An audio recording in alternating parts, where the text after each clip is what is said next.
And welcome once again to the Coach's Corner. John Stankin being joined by Sarah Brady. Sarah, thanks once again for joining us. What's happening? Congratulations, you got your first W. You guys took down St. Peter's. You earned a MAC win, a convincing 2-0 victory. Just talk about the win and how it feels to get in the win column. So a lot of people have texted me and sent me emails and Facebook posts like, congratulations on your first win. And to be honest with you, the wins are for the kids in the school. If I was living and dying on results, I'd be a long time dead, right? I mean, it's wonderful for the kids. The nicest thing about the win was we seen the kids' sense of, yes, you know, they got that, this is what we want, this is brilliant. So it fed their hunger to get more wins.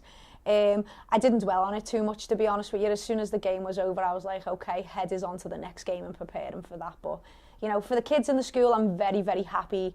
I'm glad that we got the team there, but we don't go one game at a time here.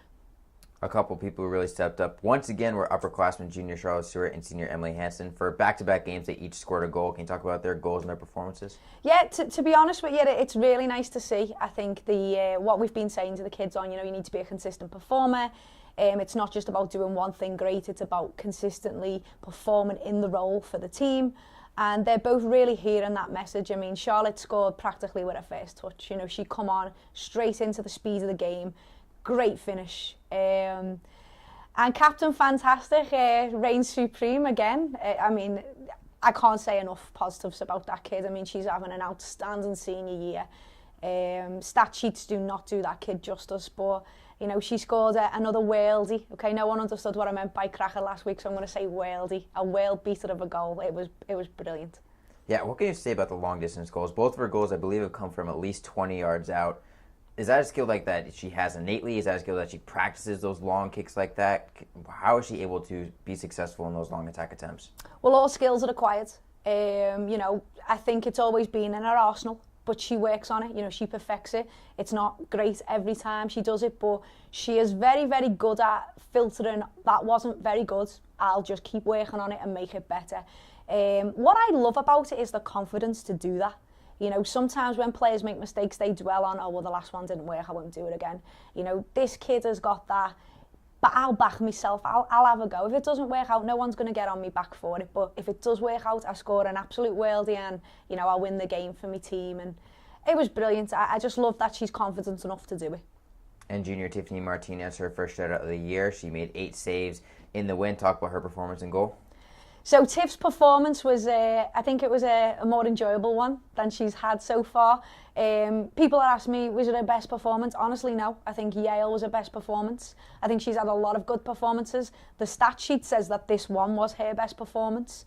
But that's why I think stat sheets don't tell the full story of a football game. I mean, if you want our man of the match after every game, our player of the game, you know, the stat sheet doesn't even come close to who our player of the game is game to game. But you know, she was assured, she was solid back there, and, you know, all Tiff cares about is the same thing that everyone else cares about, that the team won. You know, she's not looking for personal accolades, as none of them are, to be honest.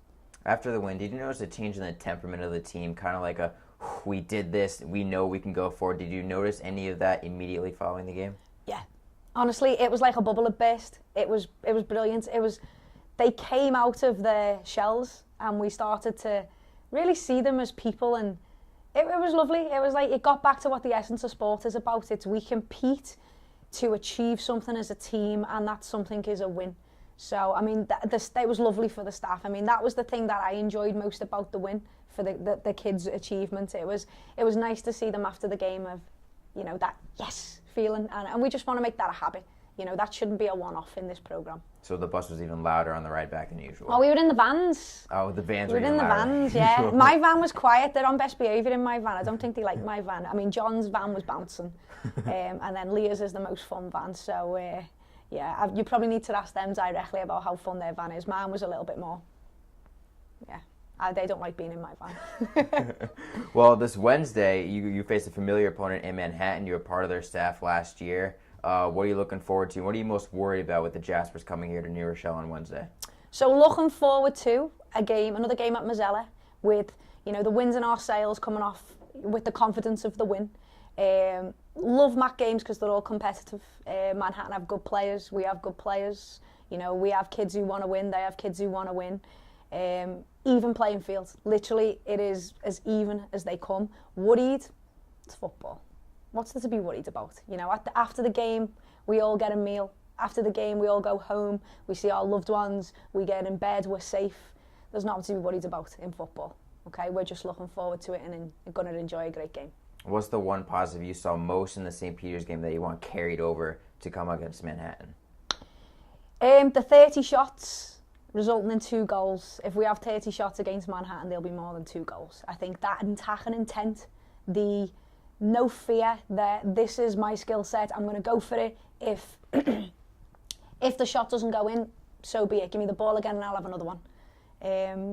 30 shots was good, but two goals from 30 shots I wasn't delighted with. But if we get another 30 shots up against Manhattan, then I'm sure there'll be more goals. Well, Sarah, thanks for joining us and best of luck against the Jaspers. Thank you, appreciate it.